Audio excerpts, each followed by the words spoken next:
मागच्या व्हिडिओमध्ये तुम्ही पाहिलंच की तिला एक मेडिसिन देण्यासाठी आम्हाला किती स्ट्रगल करावा लागला. मेडिसिन दिली आणि लगेच आम्ही निघालो होतो ऑपरेशन करण्यासाठी. कारण त्यांनी आज मला 11 वाजता बोलवलं होतं आणि बेला जास्त अग्रेसिव्ह असल्यामुळे मला त्यांनी त्यांच्यापासलंच हे बास्केट दिलं होतं आणि त्याच्यामधूनच मी तिला घेऊन आले होते आणि त्यामध्येच घेऊन चालले होते. त्यामध्ये ती जरा शांत बसते त्याच्यामुळे.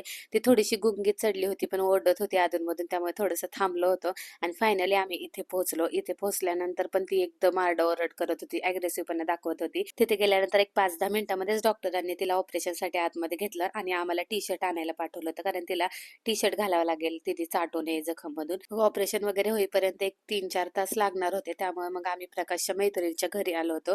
त्यांनी आमच्यासाठी जेवण केलं होतं आणि ही पण मांजर आम्हाला तिथे भेटली, त्यांची आहे ही. तिला ट्रीट्स खाऊ घातले आणि परत आम्ही इथं आलो, कारण 3-4 तास झाले होते त्यामुळे. आणि बेलाला अॅनेस्थेशिया दिलं होतं, त्याच्यामुळे ती अजून भूल उतरलीच नव्हती तिची आणि ती एकदम शांत होती. बेलाला जसं प्रकाशने पाहिलं तसा तो रडायला लागला. म्हणजे तिचा असा हाल बघून तिला असं कधीच आम्ही बघितलं नाही. कधी तिने आम्हाला त्रास दिला नाही किंवा तिला मेडिसिन घ्यायची गरज कधीच झाली नाही आम्हाला. आणि घरी आल्यानंतर पण उड्या मारत होती. तिला उड्या मारू द्यायच्या नव्हत्या, कारण टाके स्टिचेस होते त्याच्यामुळे ते तुटले नाही पाहिजे. आणि झोपली परत तिच्याजवळ बसल्यानंतर मी. आणि मला खूप वाईट वाटत होतं ना असं बघून, तिला ना रडायला पण येत होतं.